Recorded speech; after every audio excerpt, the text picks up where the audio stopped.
الحمد لله نحمده ونستعينه ونستغفره ونؤمن به ونتوكل عليه ونعوذ بالله من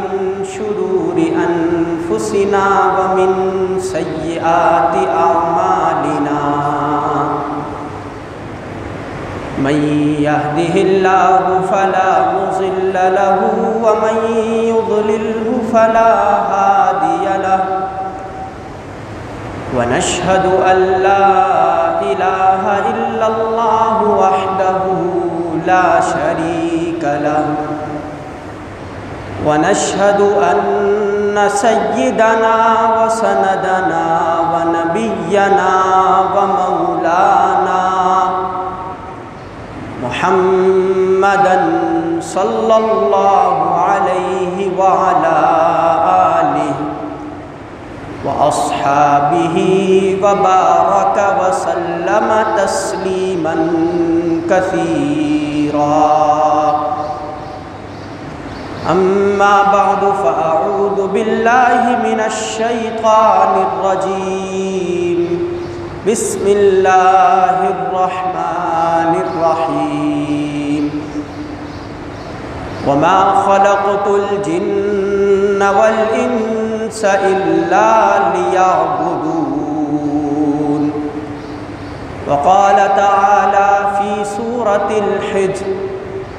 والجان خلقناه من قبل من نار السموم وقال تعالى صدق الله العظيم اللهم صل على محمد وعلى آل محمد كما صليت على إبراهيم وعلى آل إبراهيم إنك حميد مجيد اللهم بارك على محمد وعلى آل محمد كما باركت على إبراهيم وعلى آل إبراهيم إنك حميد مجيد محترم عزیزوں، بزرگوں، نوجوانوں، بچوں، پردہ دار ماؤں اور بہنوں، اللہ رب العالمین نے مختلف مخلوقات کی تخلیق فرمائی کہ جن مخلوقات میں انسان بھی شامل ہیں، فرشتے بھی شامل ہیں اور جنات اور شیاطین بھی شامل ہیں۔ ان مخلوقات میں پہلے اللہ رب العالمین نے فرشتوں اور جنات کو پیدا فرمایا اور پھر انسان کو تخلیق فرمایا۔ جنات کے حوالے سے اور یہ جو ہم ارد گرد کے حالات کو دیکھتے ہیں تو جادو ٹونے کا ذکر ہمیں ملتا ہے۔ یہ جنات کی حقیقت اور جادو کی حقیقت کیا ہے؟ آج کی گفتگو میں اس کے حوالے سے قرآن اور نبی کریم صلی اللہ علیہ وسلم کی سیرت اور صحابہ کے واقعات کی روشنی میں چند باتیں ذکر کی جائیں گی۔ جنات کی حقیقت ہے یا نہیں، اس حوالے سے لوگ عموماً افراط اور تفرید کا شکار ہیں۔ افراط اور تفرید کا مطلب یہ ہے کہ کچھ لوگ یہ بات کہتے ہیں کہ جنات کی کوئی حقیقت نہیں ہے، جنات نامی کوئی مخلوق وجود نہیں رکھتی ہے اور اس قسم کی کوئی شے موجود نہیں ہے، اور کچھ لوگ اس قدر تفرید کا شکار ہیں کہ اگر ان کے ارد گرد دروازہ بھی ہلتا ہوا محسوس ہو یا پانی کا گلاس ان کو گرتا ہوا نظر آئے تو وہ یہ بات سمجھتے ہیں کہ یہ کسی جن نے اس دروازے کو ہلایا یا پانی کا گلاس گرا دیا۔ یعنی اس قدر افراط اور تفرید کہ بعض لوگ بالکل جنات کا انکار کرنے والے اور بعض لوگ ہر بات کو جنات کی طرف منسوب کرنے والے ہوتے ہیں۔ قرآن کریم میں اور نبی کریم صلی اللہ علیہ وسلم کی احادیث ہمیں جنات کی حقیقت کے حوالے سے کیا بتاتی ہیں؟ پہلی قرآن کی آیت کہ جس میں اللہ رب العالمین نے فرمایا کہ وَمَا خَلَقْتُ الْجِنَّ وَالْإِنسَ إِلَّا لِيَعْبُدُونَ، کہ میں نے جنوں کو اور انسانوں کو صرف اور صرف اپنی بندگی کے لیے اور اپنی عبادت کے لیے پیدا کیا۔ تو اس آیت سے یہ بات پتہ چلتی ہے کہ جنات ایک الگ مخلوق ہیں، ان کی ایک الگ حیثیت ہے، اور جس طرح ہم پر انسانوں پر اللہ رب العالمین نے اپنی عبادت کو لازم کیا، اور اگر ہم اللہ کی نافرمانی کریں تو یہ جنت اور جہنم اور روز محشر اس کا حساب کتاب ہم سے ہوگا، اسی طرح بعینی جنات کے ساتھ بھی یہی معاملہ کیا جاتا ہے۔ ان پر بھی اللہ رب العالمین نے اسی طرح قرآن کریم کے احکامات قبول کرنے کے حوالے سے یا ان کا انکار کرنے کے حوالے سے جنات کو اختیار دیا ہے۔ ان میں بھی مسلمان جنات اور کافر اور سرکش جنات موجود ہیں، ان کو بھی قیامت کے دن حساب و کتاب کے لیے پیش ہونا ہے، اور جنت اور جہنم کا فیصلہ ان جنات کے لیے بھی ہونا ہے۔ تو اس آیت سے ہمیں یہ بات پتہ چلی کہ جنات یہ ایک حقیقت ہے اور ان کی کوئی حیثیت اور وجود موجود ہے۔ قرآن کریم کی دوسری آیت سورۃ الحجر کے اندر ہے، اس میں اللہ رب العالمین نے فرمایا کہ وَالْجَانَّ خَلَقْنَاهُ مِنْ قَبْلُ مِنْ نَارِ السَّمُومِ، کہ ہم نے جنوں کو پیدا کیا، وَالْجَانَّ خَلَقْنَاهُ، ہم نے جنوں کو پیدا کیا، من قبل یعنی انسان سے پہلے، من نار السموم ایک ایسی آگ سے پیدا کیا کہ جو بغیر لو اور بغیر گرمی والی آگ ہے، اس آگ سے ہم نے جنوں کو پیدا کیا۔ تو اس دوسری آیت سے بات پتہ چلی کہ جنات وجود رکھتے ہیں، لیکن ان کا وجود وہ ان کو آگ سے پیدا کیا گیا ہے اور نار سے پیدا کیا گیا۔ قرآن کریم کی تیسری آیت سورہ رحمان کے اندر موجود ہے کہ جس میں اللہ رب العالمین نے جنات کے حوالے سے فرمایا کہ ہم نے جنوں کو خلقناہ من مارج من نار، کہ ہم نے ایک ایسی آگ سے جنوں کو پیدا کیا کہ جو شعلہ بھڑکاتی ہوئی آگ ہے، یعنی شعلے والی آگ سے ہم نے جنوں کو پیدا کیا۔ تو ان تینوں آیات سے بات پتہ چلتی ہے کہ اللہ نے جنات کو پیدا کیا، یہ علیحدہ مخلوق ہے، اور جنات کو انسانوں سے قبل پیدا کیا اور ایسی آگ سے پیدا کیا کہ جو بغیر لو والی اور شعلے والی آگ ہے۔ نبی کریم صلی اللہ علیہ وسلم کی ایک روایت میں بھی جنات کا ذکر ہمیں ملتا ہے۔ آپ علیہ الصلاۃ والسلام نے فرمایا کہ اللہ رب العالمین نے فرشتوں کو نور سے پیدا فرمایا اور انسانوں کو مٹی سے پیدا فرمایا، اور اللہ رب العالمین نے جنات کو آگ سے پیدا فرمایا۔ عموماً لوگوں کے ذہن میں یہ بات آتی ہے کہ جب جنات کو آگ سے پیدا کیا گیا تو ان کو جہنم کا عذاب کس طرح ہو سکتا ہے، چونکہ جہنم کے اندر بھی آگ موجود ہے اور جن بھی آگ ہے، تو آیا آگ کو کیسے جلائے گی؟ تو اس اعتراض کا یا اس اشکال کا جواب دراصل یہ ہے کہ اللہ رب العالمین نے انسان کو مٹی سے پیدا کیا۔ انسان جب اس دنیا سے گزر جاتا ہے، قبر کے اندر مٹی کے اندر دفنا دیا جاتا ہے تو مٹی کے اندر مل جاتی ہے، اس طرح انسان کا پورا وجود ختم ہو جاتا ہے۔ اسی طرح اگر ہمارے ہاتھ میں کھال موجود ہیں، ہڈیاں موجود ہیں، اور ہم دوسرے شخص کو تھپڑ مارے، اس کے جسم پر بھی کھال اور ہڈیاں موجود ہیں، یعنی کھال اور ہڈی کے ذریعے دوسری کھال اور ہڈی کے اوپر اگر مارا جائے تو تکلیف دوسرے شخص کو محسوس ہوتی ہے۔ اسی طرح جب جنات کو یعنی جو آگ سے پیدا ہوئے اگر ان کو جہنم کی آگ کے اندر ڈالا جائے گا تو وہ بھی اس آگ کی تکلیف کو محسوس کریں گے۔ اسی طرح قرآن کریم سے ہمیں یہ بات بھی پتہ چلتی ہے کہ اللہ رب العالمین نے شیطان کو بھی جنوں میں سے پیدا فرمایا تھا۔ شیطان بھی جن تھا اور جنوں میں سب سے بڑھ کر ان کا سردار ہوا کرتا تھا اور سب سے زیادہ علم رکھنے والا ہوا کرتا تھا، اور اللہ رب العالمین نے جب اس کو انسان کے سامنے سجدہ کرنے کا حکم دیا تو اس نے سرکشی کی۔ وَلَقَدْ خَلَقْنَا الشَّيَاطِينَ، یعنی اللہ نے فرمایا کہ ہم نے شیطان کو بھی اسی طرح جنوں میں سے پیدا فرمایا اور وہ بھی جنوں سے تعلق رکھتا ہے۔ تو ان روایات سے اور قرآن کریم کی آیات سے بات پتہ چلتی ہے کہ جنات کے حوالے سے افراط اور تفریط میں جانے کے بجائے یہ حقیقت اپنے سامنے رکھنی چاہیے کہ جنات کا وجود ہے، وہ ایک حیثیت رکھتے ہیں اور علیحدہ ایک مخلوق ہے۔ دوسرا سوال ہمارے سامنے آتا ہے کہ قرآن کریم میں اور نبی کریم صلی اللہ علیہ وسلم کے احادیث میں جنات کے لیے کن ناموں کا ذکر آیا ہے؟ ایک نام تو یہ جو مشہور ہے جن کا لفظ، قرآن میں کئی مقامات پر اور احادیث میں بھی جنوں کو جن کہہ کر مخاطب کیا گیا اور جن کا لفظ ان کے لیے استعمال ہوا۔ دوسرا نام ارواح کا لفظ بھی قرآن کریم میں آیا ہے جو جنوں کے لیے استعمال ہوا ہے۔ عموماً ہمارے تصورات کے اندر وہ غلط تصور ہے یا درست آگے چل کر ہم اس پہ گفتگو کریں گے، یہ جو ہمارے تصورات کے اندر یہ بات آتی ہے کہ کچھ مختلف روحیں بھٹکتی ہوئی نظر آتی ہیں، تو قرآن نے اس قسم کی روحوں کو جو جنات ہیں روحوں کی شکل میں ہمارے درمیان میں آتے ہیں اور لوگوں کو ستاتے اور تکلیف دیتے ہیں، ان کے لیے قرآن نے ارواح کا لفظ استعمال کیا۔ تیسرا جنوں کے لیے جو نام استعمال ہوا ہے وہ عفریت کا نام ہے۔ قال عفریت من الجن،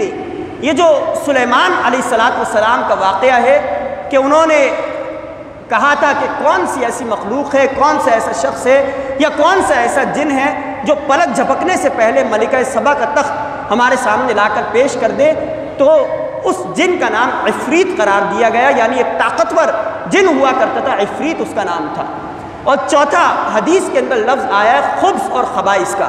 کہ جنات کے لیے خبث اور خبائث کا لفظ بھی نبی کریم صلی اللہ علیہ وسلم نے استعمال کیا۔ یہ جو ہم قضائے حاجت کے لیے بیت الخلاء میں داخل ہونے سے پہلے دعا پڑھتے ہیں، اس میں آیا ہے کہ اللہم انی اعوذ بک من الخبث والخبائث۔ یہ جو خبث اور خبائث ہیں اس سے مراد یہ سرکش شیاطین اور سرکش جنات ہیں۔ تو چوتھا لفظ قرآن کریم میں اور نبی کریم صلی اللہ علیہ وسلم کی احادیث میں جنات کے لیے خبث اور خبائث کا لفظ آیا ہے۔ تیسری بات کہ جنات کی اقسام کتنی ہیں،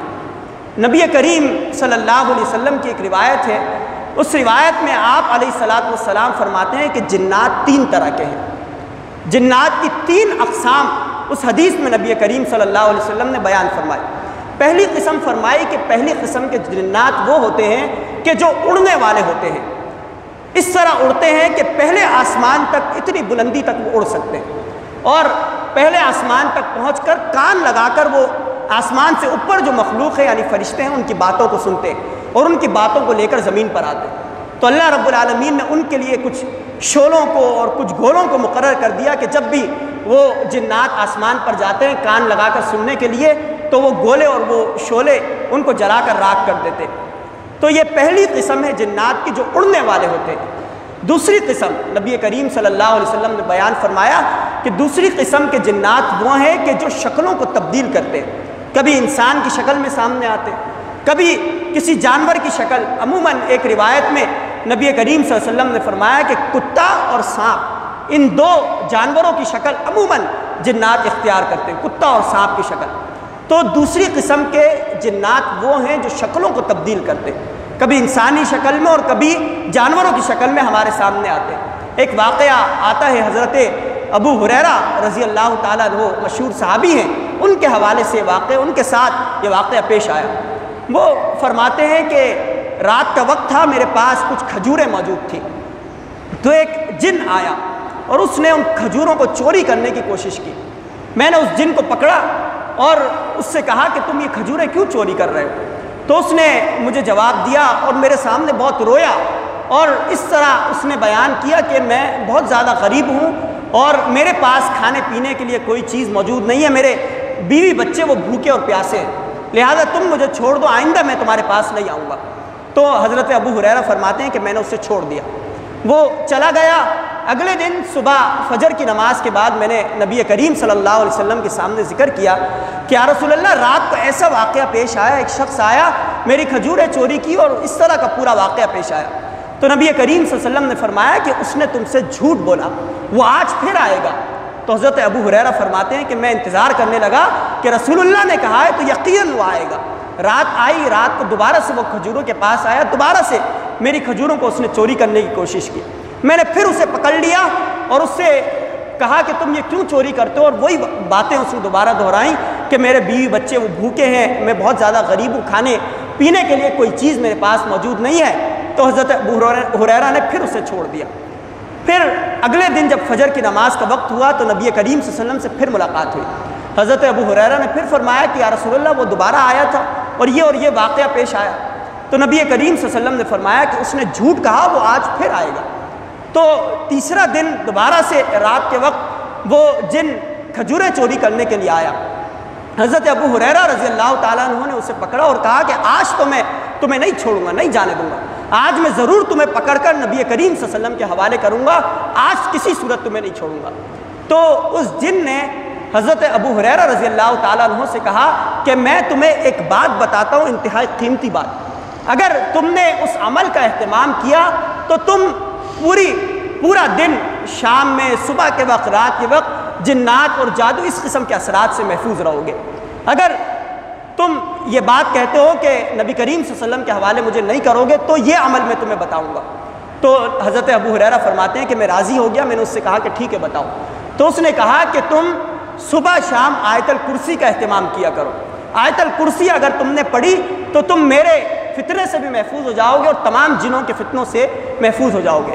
تو حضرت ابو ہریرہ نے اس سے بات سنی اور پھر اسے چھوڑ دیا۔ اگلے دن فجر کی نماز کے بعد پھر نبی کریم صلی اللہ علیہ وسلم سے ملاقات ہوئی تو حضرت ابو ہریرہ نے فرمایا کہ یا رسول اللہ، وہ جن پھر آیا تھا اور اس نے مجھے یہ چیز سکھائی کہ آیت الکرسی کا اہتمام کرو تو تم اس چیز سے محفوظ ہو جاؤ گے۔ تو نبی کریم صلی اللہ علیہ وسلم نے فرمایا کہ یہ جن تھا، اور جن اکثر جھوٹ بولتے ہیں لیکن اس نے یہ بات جو کی یہ سچی بات کی ہے۔ تو اس سے بات پتہ چلتی ہے کہ جنات کی دوسری قسم وہ یہ ہے کہ وہ شکلیں بدل کر آتے ہیں، کبھی جانوروں کی شکل اختیار کرتے ہیں اور کبھی انسان کی شکل اختیار کرتے ہیں۔ اور جنات کی تیسری قسم نبی کریم صلی اللہ علیہ وسلم نے بیان فرمایا کہ ایسے جنات ہیں کہ جو کبھی چلتے ہیں، کبھی اڑتے ہیں اور کبھی کسی مقام پر ٹھہر جاتے ہیں۔ تو یہ تین طرح کے جنات، ایک وہ کہ جو شکلیں بدل کر آنے والے ہوتے ہیں، دوسرے وہ جو اڑنے والے، اور تیسری قسم کے وہ جنات جو چلتے ہیں اور کبھی کسی مقام پر ٹھہر جاتے ہیں۔ اگلی بات کہ اللہ رب العالمین نے جنات کے لیے ٹھکانہ کون سا منتخب کیا ہے، کہ دنیا کے اندر کن مقامات پر جنات رہیں گے، ان کے لیے کون سے ٹھکانے موجود ہیں۔ تو روایات سے بات پتہ چلتی ہے، ایک واقعے میں آتا ہے کہ نبی کریم صلی اللہ علیہ وسلم صحابہ کرام کے ساتھ سفر پر موجود تھے، آپ کو قضائے حاجت کی ضرورت محسوس ہوئی تو نبی کریم صلی اللہ علیہ وسلم دور کسی مقام پر دور تشریف لے گئے۔ صحابہ کرام ایک جگہ پر کھڑے انتظار فرما رہے ہیں کہ نبی کریم صلی اللہ علیہ وسلم قضائے حاجت سے فارغ ہو کر واپس آئیں گے اور پھر ہم اپنے سفر کو آگے بڑھائیں گے۔ تو عموماً نبی کریم صلی اللہ علیہ وسلم کا یہ معمول تھا کہ جب بھی قضائے حاجت کی ضرورت محسوس ہوتی تو انتہائی دور تک جاتے اور دور میں کسی خفیہ مقام پر بیٹھ کر پھر قضائے حاجت فرماتے۔ تو صحابہ کرام نے کچھ عجیب و غریب سی آوازیں سنی، عجیب و غریب سی آوازیں، شور شرابہ ہوا تو صحابہ پریشان ہو گئے کہ کہیں ایسا نہ ہو کہ نبی کریم صلی اللہ علیہ وسلم کے ساتھ کوئی واقعہ، کوئی حادثہ پیش آیا ہو۔ لیکن کسی صحابی کے اندر یہ ہمت نہ ہوئی کہ آگے جائے اور دیکھے کہ نبی کریم صلی اللہ علیہ وسلم کے ساتھ کیا واقعہ پیش آیا، کہ نبی کریم صلی اللہ علیہ وسلم کسی بھی کیفیت میں اس وقت موجود ہو سکتے تھے۔ اسی لیے صحابہ کرام وہیں پر ٹھہرے رہے اور انتظار کرتے رہے۔ نبی کریم صلی اللہ علیہ وسلم واپس لوٹے تو صحابہ کرام نے پوچھا کہ یا رسول اللہ، ہمیں کچھ عجیب و غریب سی اور خوفناک سی آوازیں محسوس ہوئی، کیا آپ کے ساتھ کوئی واقعہ پیش آیا؟ تو نبی کریم صلی اللہ علیہ وسلم نے فرمایا کہ واقعہ یہ پیش آیا کہ کچھ شیاطین اور کچھ جنات میرے پاس آئے، اور وہ جنات ایسے تھے کہ جن میں مسلمان جنات بھی تھے اور کافر اور سرکش جنات بھی تھے، اور وہ آپس میں لڑ رہے تھے، اس بات پر لڑ رہے تھے کہ یہ جو مقام ہے اس مقام پر کسے رہنا چاہیے، یہ مقام کس کی رہائش گاہ ہونی چاہیے۔ تو میں نے ان کے درمیان یہ فیصلہ کیا کہ یہ جو دنیا کے اندر اونچے مقامات ہیں، مثلا پہاڑ ہیں اور پہاڑ کے جو اونچے مقامات ہیں، ٹیلے ہیں، ان اونچے مقامات پر مسلمان جنات کے لیے میں نے منتخب کیا کہ مسلمان جنات ان اونچے مقامات پر رہیں گے، اور یہ جو وادیاں ہوتی ہیں، سنسان راستے ہوتے ہیں، سناٹے والے مقامات ہوتے ہیں، ان مقامات پر میں نے سرکش قسم کے جنات کے لیے ان مقامات کو منتخب کیا کہ ایسے مقامات پر سرکش قسم کے جنات رہیں گے۔ تو جنات نے میرے فیصلوں کو قبول کیا۔ تو اس سے بات پتہ چلتی ہے کہ جنات کے لیے جو ٹھکانہ اللہ رب العالمین نے نبی کریم صلی اللہ علیہ وسلم نے منتخب کیا وہ یہ کہ جو نیک جنات ہیں، جو مسلمان جنات ہیں، وہ اونچے مقامات پر رہتے ہیں، اور جو سرکش جنات ہیں وہ وادیوں کے اندر اور سنسان راستوں میں اور سناٹے والے مقامات پر رہتے ہیں۔ اسی طرح دوسرا مقام وہ قضائے حاجت کا مقام ہے، یعنی بیت الخلا۔ یہ بیت الخلا بھی جنات کے مقامات ہیں اور ان کے یہ ٹھکانے ہیں۔ اسی لیے نبی کریم صلی اللہ علیہ وسلم نے فرمایا کہ جب بھی بیت الخلا میں جاؤ تو اللہم انی اعوذ بک من الخبث والخبائث، اس قسم کی دعا پڑھ لیا کرو کہ اللہ میں تیری پناہ چاہتا ہوں خبیث جنات سے اور خبائث جنات سے، ان سے میں تیری پناہ چاہتا ہوں۔ تو دوسرا ٹھکانہ ان کا یہ قضائے حاجت کے مقامات ہیں۔ تیسرا ٹھکانہ،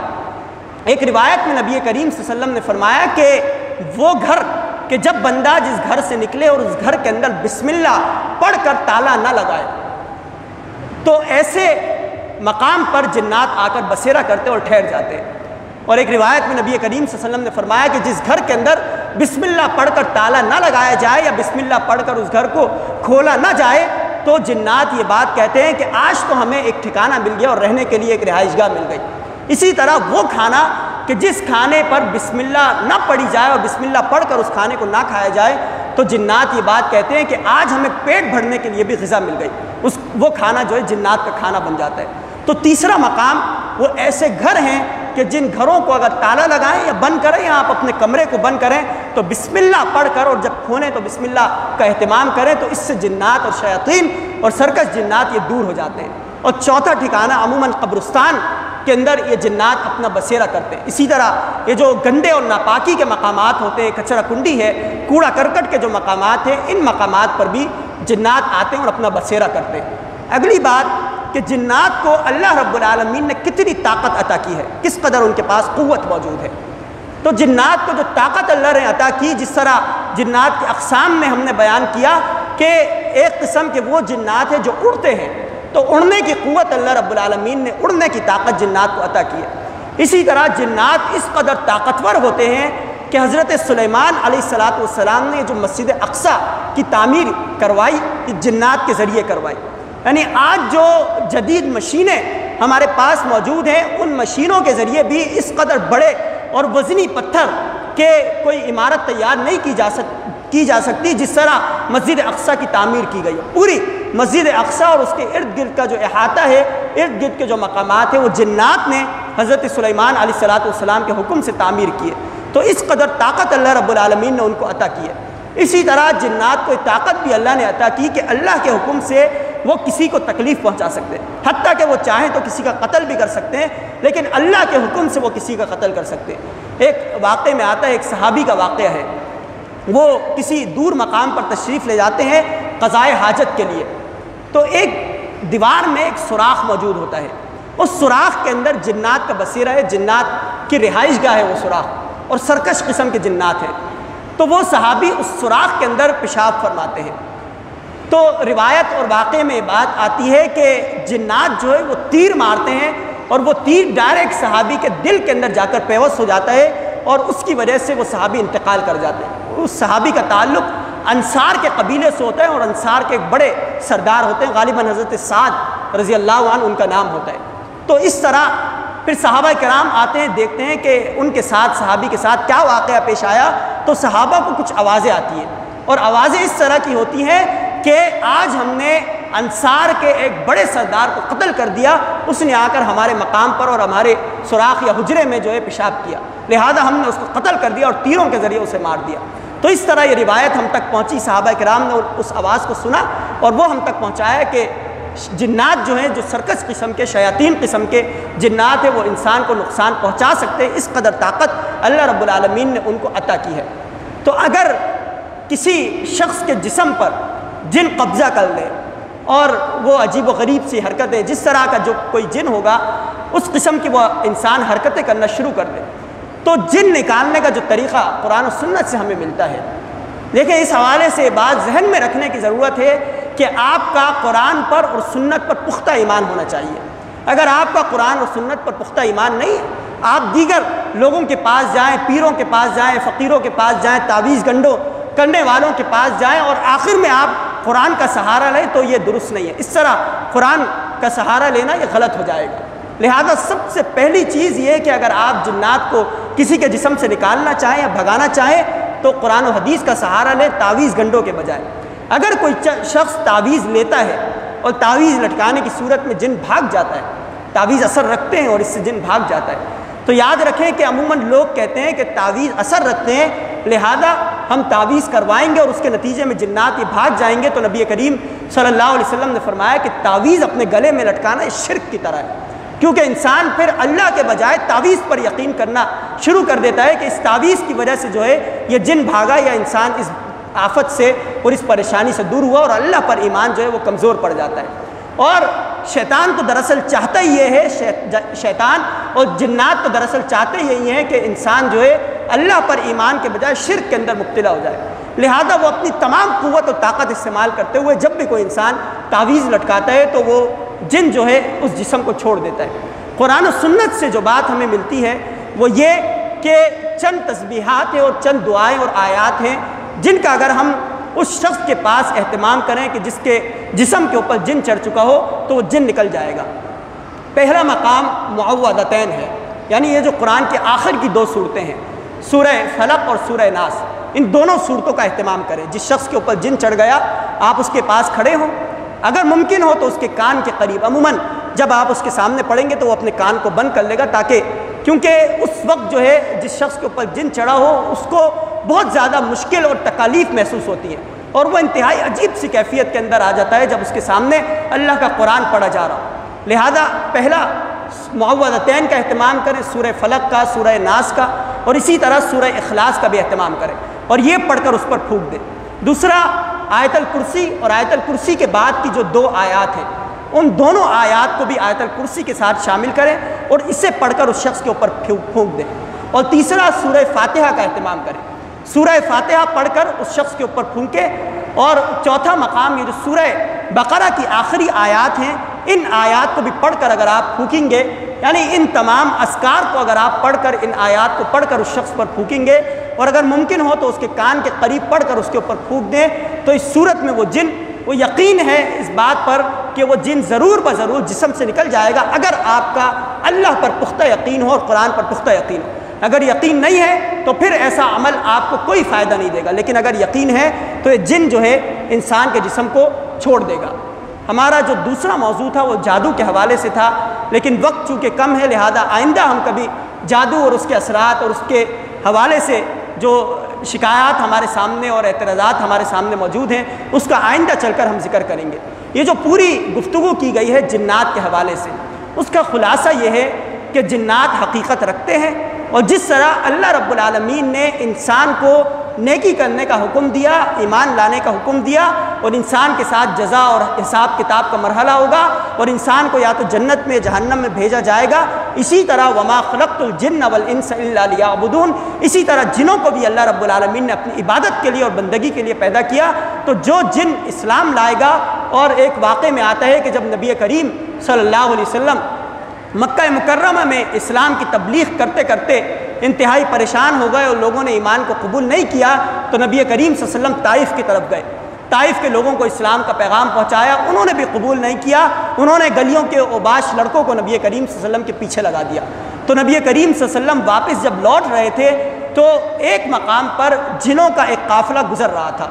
نبی کریم صلی اللہ علیہ وسلم نے قرآن کریم کی تلاوت کی تو اس جن کے پورے قافلے نے نبی کریم صلی اللہ علیہ وسلم کے سامنے ایمان قبول کیا اور ان آیات کو مانا۔ تو اس سے یہ بات پتہ چلتی ہے کہ جس طرح ہم ایمان لے کر آتے ہیں، انسان ایمان لاتے ہیں، اسی طرح جن بھی ایمان لاتے ہیں، ان کے لیے بھی حساب و کتاب کا اور جنت و جہنم کا مرحلہ ہوگا۔ دوسری بات ہم نے آپ کو یہ بتائی کہ جنات 3 قسم کے ہوتے ہیں، ایک وہ ہوتے ہیں جو اڑنے والے ہوتے ہیں، حدیث سے یہ بات ثابت ہے، دوسرے وہ جنات ہوتے ہیں جو شکلیں تبدیل کرنے والے ہوتے ہیں، عموماً سانپ یا کسی اور جانور یا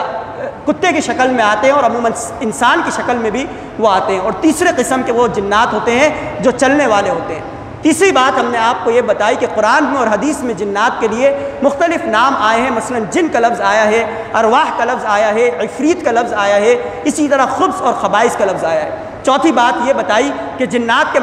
ٹھکانے کون سے ہوں گے، تو جو نیک جنات ہیں ان کے ٹھکانے یا جو دنیا کے اونچے مقامات ہیں، پہاڑوں کے جو اونچے مقامات ہیں ان مقامات پر نیک جنات رہتے ہیں، اور جو وادیاں ہیں جہاں پر تنہائی ہوتی ہے، جہاں پر سناٹا ہوتا ہے، ان مقامات پر سرکش قسم کے جنات اور شیاطین موجود ہوتے ہیں۔ اس کے علاوہ بیت الخلاء اور ناپاک مقامات، کوڑا کرکٹ ہے، اور اس قسم کے مقامات پر بھی یہ جنات موجود ہوتے ہیں۔ اسی طرح وہ گھر کہ جس کو بسم اللہ پڑھ کر نہ کھولا جائے اور بسم اللہ پڑھ کر اس پر تالا نہ لگایا جائے، اور وہ کھانا کہ جسے بسم اللہ پڑھ کر جس کا آغاز نہ کیا جائے، وہ بھی ان کی غذا بن جاتا ہے۔ اسی طرح ایک روایت میں بات بھی آتی ہے کہ کچھ جنات نبی کریم صلی اللہ علیہ وسلم کے پاس آئے، ان کا ایک گروہ نبی کریم صلی اللہ علیہ وسلم کے پاس آئے اور انہوں نے نبی کریم صلی اللہ علیہ وسلم سے کہا کہ یا رسول اللہ آپ اپنی امت کو یہ حکم دیں کہ اگر ہڈی بچ جائے اور ہڈی کسی جگہ پر موجود ہو یا جانوروں کا خشک گوبر کسی جگہ پر موجود ہو تو اس کے ذریعے قضائے حاجت نہ کریں۔ یعنی پہلے کے دور میں عموماً پانی وغیرہ موجود نہیں ہوتا تھا، صحابہ سفر میں ہوتے تھے تو قضائے حاجت کے لیے کسی پتھر یا کسی ہڈی اس قسم کی چیزوں کا استعمال کرتے تھے۔ تو جنات کا گروہ نبی کریم صلی اللہ علیہ وسلم کے پاس آیا اور کہا کہ یا رسول اللہ آپ اپنی امت کو منع کریں کہ اس قسم کی چیزیں ہڈی اور اپنے جانوروں کا جو خشک گوبر ہے اس کو استعمال نہ کریں۔ اس کی وجہ دراصل یہ ہے کہ جنات نے کہا کہ یہ جو ہڈیاں ہیں یہ ہماری غذا ہیں اور جو آپ کے جانوروں کا جو گوبر ہے خشک گوبر وہ ہمارے جانوروں کی غذا ہے، یعنی ان کے جانور کس کیفیت کے ہوں گے، کس شکل کے ہوں گے، احادیث سے ہمیں بات پتہ نہیں چلتی، لیکن یہ بات پتہ چلتی ہے کہ جنات کے جانور بھی اور ان کے اس قسم کے حشرات بھی موجود ہوتے ہیں۔ تو اگلی بات یہ کہ ان کے ٹھکانے کیا ہیں، اور آخری بات ہم نے آپ کو یہ بتائی کہ جن اگر جسم کے اندر داخل ہو جائے تو اس سے چھٹکارا پانے کا اور اس کو نکالنے کا طریقہ یہ ہے کہ آپ کا قرآن پر اور اللہ پر پختہ ایمان ہو، تعویذ گنڈوں کے بجائے آپ سورہ فاتحہ کا اہتمام کریں، آیت الکرسی کا اور اس کے بعد کی 2 آیات کا اہتمام کریں، سورہ بقرہ کی آخری آیات کا اہتمام کریں، سورہ اخلاص، سورہ فلق اور سورہ ناس کا اہتمام کریں اور کان کے پاس پڑھ کر پھونک دیں تو انشاءاللہ جسم سے وہ جن نکل جائے گا۔ اللہ رب العالمین سے دعا ہے کہ ہمیں ان باتوں پر عمل کرنے کی توفیق عطا فرمائے۔ وآخر دعوانا الحمدللہ رب العالمین۔